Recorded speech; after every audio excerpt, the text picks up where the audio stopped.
Hello guys, welcome back again to my channel bersama saya Hansen di sini dan seperti biasanya setiap harinya saya akan buatkan video seputar cryptocurrency. Apa kabar kalian hari ini semuanya? Semoga dalam keadaan yang baik-baik saja. Bitcoin pada akhirnya kembali mampu break di atas $70.000, teman-teman.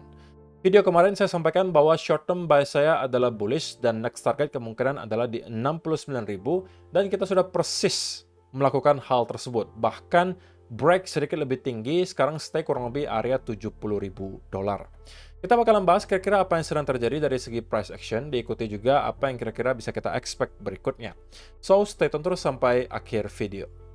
Nah, sekarang kita bakalan mulai dari CoinMarketCap terlebih dahulu. Per hari ini secara global, market cap crypto berada di angka $2,55 triliun atau naik sekitar 4,55%. Nah, di top 10 coin sendiri, kita juga melihat keadaannya semuanya hijau, kenaikannya ranging antara 2, sekian persen hingga kurang lebih 4%. Dan yang menjadi top performer hari ini adalah Bitcoin dengan kenaikan 4,97% menuju $70.606.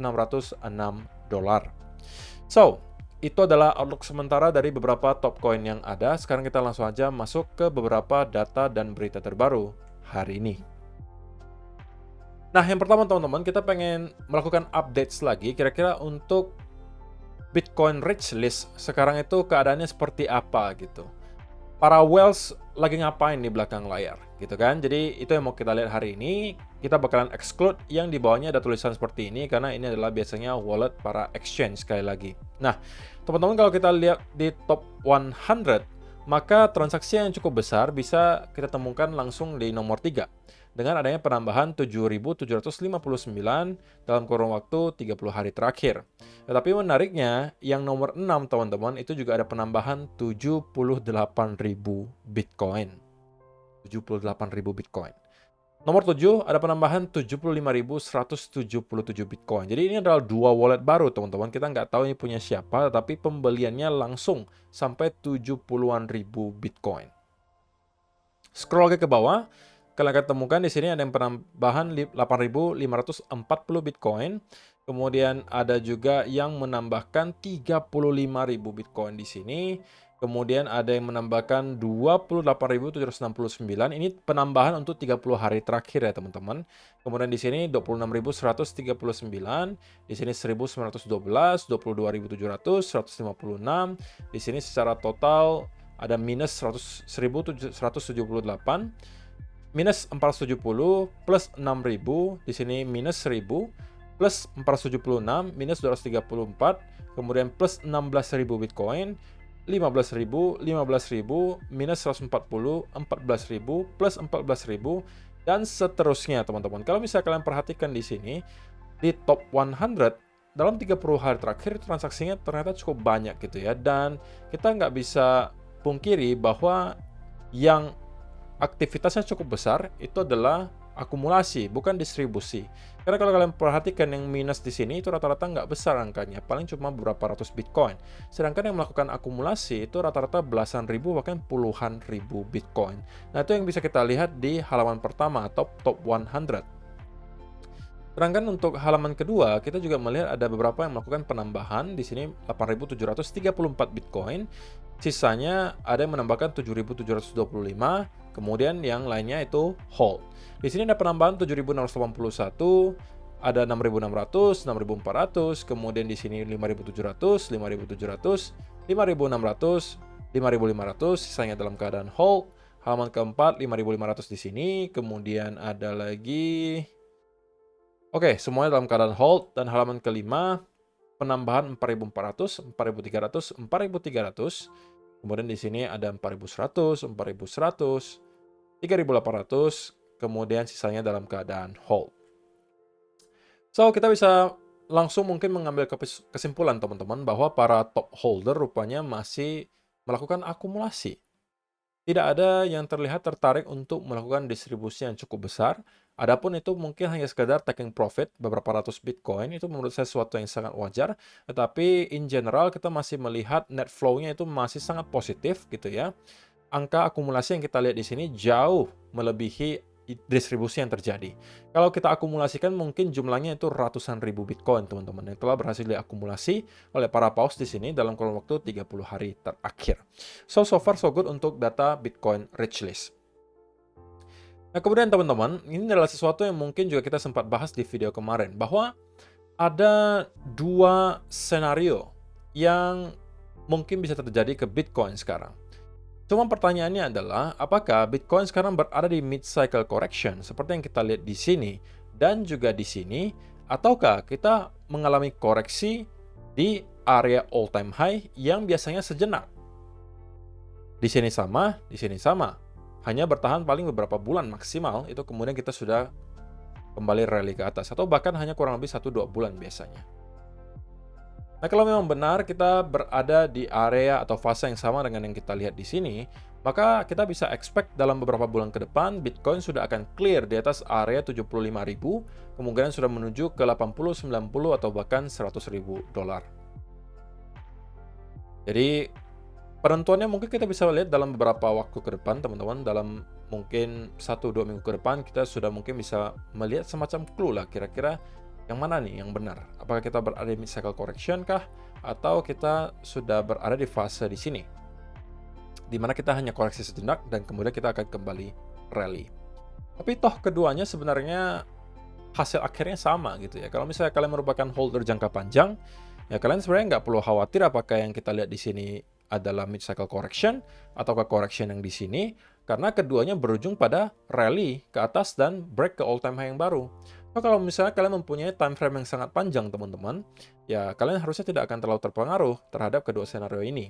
Ya kecuali mungkin kalian merupakan holder altcoin, ya itu beda cerita, karena kita tahu ketika Bitcoin mendapatkan koreksi 30-40%, maka kita bisa expect juga altcoin akan berdarah-darah gitu ya.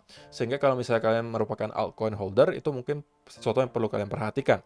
Tapi kalau misalnya kalian cuma hold Bitcoin, saya rasa nggak ada masalah ya kalau kalian tetap mau dollar cost averaging juga. Menurut saya nggak ada sesuatu yang terlalu mengkhawatirkan selama kalian mempunyai time frame yang panjang. Oke, kalian mungkin memang tujuannya untuk hold selama beberapa tahun ke depan. Yang menurut saya bakalan fine-fine aja. Ya. Kemudian juga teman-teman, kenapa kita bisa melihat ada semacam rally yang terjadi? Yang pertama, kita melihat memang ini berita buruknya dulu adalah rally yang kita lihat selama 24 jam terakhir itu juga sedikit dibantu oleh orang-orang yang juga start kembali menggunakan leverage untuk long gitu ya. Yang saya khawatirkan tentunya market maker pengen mencoba untuk meliquid lagi orang-orang tersebut. Tetapi di sisi lain, pada akhirnya loose streak gitu ya atau net outflow di ETF itu telah berakhir. Setelah dari tanggal 18 kemarin sampai tanggal 22 Maret, kita secara beruntun itu melihat net outflow. Artinya, yang jualan itu lebih banyak daripada yang melakukan akumulasi. Memang tidak bisa dipungkiri sekali lagi, itu pengaruh besarnya datang dari GBTC yang melakukan distribusi itu besar-besaran gitu. Dan selama beberapa hari ke belakang, itu kita melihat netnya semuanya outflow. Tetapi pada akhirnya tanggal 25 Maret kemarin, kita kembali dalam keadaan net inflow. Artinya ada surplus kurang lebih 15 juta dolar, teman-teman. Nah, ini tentunya bukan sesuatu yang terlalu signifikan, angkanya nggak besar-besar banget, dan mudah-mudahan hari ini kita bisa melihat ada peningkatan di angka net inflow ini, teman-teman.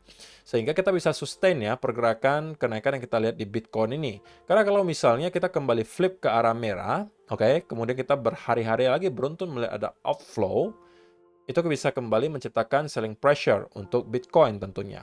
Jadi kita mau melihat bahwa tren net inflow ini kembali berlanjut ya. Dan kalau kita lihat dari Fidelity sendiri, spot Bitcoin ETF-nya itu mendapatkan salah satu angka yang paling besar ya untuk 25 Maret dengan angka 261 juta dolar. Bahkan IBIT saja cuma 35 gitu ya. Sebenarnya ini adalah menjadi berita yang tidak terlalu baik yang berikutnya, yaitu adalah kenapa kita bisa melihat angka pembelian di Bybit itu dalam beberapa waktu terakhir itu mengalami penurunan yang lumayan signifikan, teman-teman. Tidak hanya terjadi di tanggal 25 Maret, tapi kalau kalian perhatikan dari tanggal 19, 20, dan juga 22 di sini, angkanya itu sebenarnya jauh menurun daripada apa yang kita lihat secara rata-rata di beberapa minggu terakhir. Dimana kalau kalian lihat dari tanggal 7 Maret, itu rata-rata ratusan Bitcoin mereka lakukan, ratusan juta dolar mereka lakukan akumulasi. 244, 336, 562, bahkan sempat menyentuh 849 dan seterusnya. Tapi mengalami sedikit penurunan. Jadi kita mau melihat tren ini kembali meningkat ya teman-teman. Kita mau melihat iBit dan kawan-kawan kembali pick up untuk pembeliannya. Kita juga berharap tentunya selling pressure dari BTC sedikit berkurang sehingga kita bisa melihat ada net inflow yang angkanya cukup besar. Dan ini akan saya mungkin terus lakukan update ke kalian supaya kalian mengerti gitu kira-kira apa nih yang sedang terjadi di belakang layar transaksi penjualan dan pembelian spot Bitcoin ETF itu seperti apa gitu ya. So itu adalah beberapa data dan berita hari ini yang pengen saya sampaikan untuk kalian. Sekarang kita masuk ke chartnya Bitcoin. Dan ini adalah salah satu teman-teman platform yang saya pakai juga. Saya senang banget karena di sini saya bisa langsung melihat beberapa time frame sekaligus teman-teman. Nah, fitur ini kalau misalnya kalian yang juga pengguna TradingView, tidak akan kalian bisa akses kalau misalnya kalian nggak membeli paket premium di TradingView. Tetapi karena MiTrade di sini bekerja sama langsung dengan TradingView, mereka diberikan akses untuk dapat fitur multi chart di sini. Jadi teman-teman, ketika mau melakukan akumulasi, tentunya akan lebih baik kalau kalian lakukan analisa itu multi time frame gitu ya. Artinya kalian lihat dari time frame yang besar menuju yang kecil untuk mengetahui dulu trennya seperti apa. Masuk ke time frame yang kecil mungkin untuk mencari konfirmasi berupa setup. Jadi ini akan bisa sangat membantu teman-teman. Terlebih lagi di MiTrade itu sebenarnya kalian bisa trading di semua aset kelas ya. Kalian bisa trading mulai dari cryptocurrency, kalian mau trading saham di sini juga bisa, mau trading forex, mau trading komoditas, mau trading indeks, itu semuanya disediakan di sini. Sehingga dalam satu platform ini saja, kalian nggak perlu lagi capek-capek untuk buka banyak akun di broker-broker lain kalau misalnya kalian mau trading di tempat lain. Karena kan sekali lagi teman-teman, market itu tidak setiap saat membelikan kalian setup. Katakanlah kalian hanya fokus di Bitcoin, nggak setiap hari Bitcoin itu ada setup untuk kalian. Jadi kalian kalau misalnya memang mau day trading, maka MiTrade bisa sangat membantu karena kalian bisa cari peluang atau setup di tempat yang lain.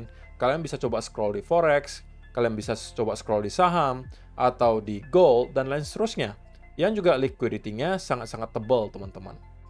So, kalau misalnya kalian tertarik untuk mencoba trading di MiTrade, link pendaftarannya sudah saya sediakan di kolom description box di bawah. Oke, dan kalau misalnya kalian mendaftar dengan link tersebut, kalian berpotensi mendapatkan bonus deposit. So, teman-teman, apa yang terjadi di Bitcoin? Maka kita sekarang, kita fokuskan ke satu chart gitu ya. Chart daily. Apa yang terjadi gitu ya. Di daily chart, kalau misalnya kita perhatikan teman-teman, maka kita mendapatkan ada 3 candle berturut-turut itu berwarna hijau. Sebenarnya ya ini adalah tentunya sebuah berita yang sangat baik gitu ya. Menunjukkan ada buying pressure yang cukup besar. Dan kalau misalnya diperhatikan, ya sekarang kita belum mendapatkan adanya indikasi sama sekali yang negatif gitu ya. Karena toh body candle daily kemarin juga terlihat sangat tebal berwarna hijau.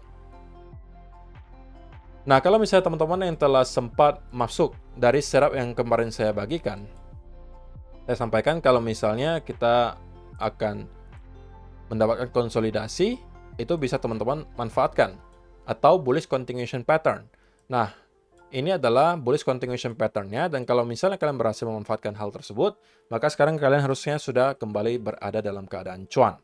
Nah, setelah kemarin teman-teman kita bullish di sini, sudah profit, kita bearish di sini, sudah profit. Kita kemarin di sini tidak ngapa-ngapain karena ini menurut saya adalah gray zone. Barulah saya katakan lagi kemarin saya biasnya bullish di sini. Ini kita juga sudah profit. Dan sekarang teman-teman, menurut saya kita kembali ke fase wait and see terlebih dahulu teman-teman. Belum ada setup baru lagi yang menurut saya bisa kita manfaatkan untuk sekarang. Karena kalau kalian langsung buy di sini, menurut saya sedikit riskan teman-teman. Karena kalian berpotensi membeli justru di local top. Gitu ya. Jadi, yang mau saya sampaikan sekali lagi teman-teman adalah bahwa kita sekarang memang sudah break di atas area yang sebelumnya sangat-sangat signifikan gitu ya. Yaitu adalah area 69.000. Yang merupakan area all time high di cycle sebelumnya. Nah, kemudian yang kita mau lihat terjadi berikutnya adalah kita mau melihat Bitcoin mampu membentuk base yang baru di atas area ini. Atau setidak-tidaknya mampu bertahan di atas area 68.000. 68 sampai 69 ini akan menjadi area yang menurut saya wajib dipertahankan oleh Bitcoin. Kalau kita membentuk base di sekitaran area di sini, maka ini berarti kita telah siap untuk kembali nge-retest ke area all time high terakhir atau bahkan break ke area all time high yang baru. Tetapi saya rasa itu tidak akan langsung datang dalam waktu dekat, teman-teman. Kemungkinan kita akan mendapatkan konsolidasi terlebih dahulu selama beberapa hari di sekitaran area di sini. Kalau ada bull flag di sini, maka berarti clue-nya dari market adalah kita akan kemudian kembali rally dan break ke area atau bahkan nge-retest ke area all time high terakhir. Nah, tetapi senario yang tidak mau kita lihat, teman-teman, oke, karena sekali lagi saya perlu ingatkan, di video kemarin juga saya sudah sampaikan bahwa kita juga tetap harus waspada, teman-teman, dengan adanya potensi. Ini justru menjadi potensi lower high, dan kita membentuk wave kedua. Masih ada chance hal ini terjadi. So, kalau misalnya kalian tidak mempersiapkan diri terhadap senario tersebut, dan kemudian hanya bersiap dan menganggap bahwa sudah pasti Bitcoin menyelesaikan koreksi kali ini dan akan break ke all time high yang baru, maka kemungkinan besar kalian terlalu overexposed, teman-teman. Tugas kita sebagai seorang investor itu bukan hanya memperhatikan seberapa banyak cuan yang kira-kira bisa kita dapatkan, tetapi seberapa baik kalian juga bisa memprotek capital kalian. Kalau kalian cuma jago bahas cuannya tapi nggak ngerti resikonya, ya cepat atau lambat kalian juga pasti bakalan kebakar, teman-teman. Dan kalian juga bisa menanyakan ke teman-teman orang yang mungkin membeli di pucuk tahun 2021. Pada saat itu, di awal ketika kita shifting dari bull market ke bear market, ya semuanya juga mempunyai sentimen yang sama gitu. Beranggapan bahwa kita bakalan ke angka 100.000, nggak mungkin koreksi kali ini adalah awal dari sebuah bull market. Tetapi pada akhirnya kita terus drop gitu. Nah, kita saya pribadi di sini cuma mau menyampaikan bahwa masih ada senario di mana kita mendapatkan konsolidasi lebih panjang daripada ini.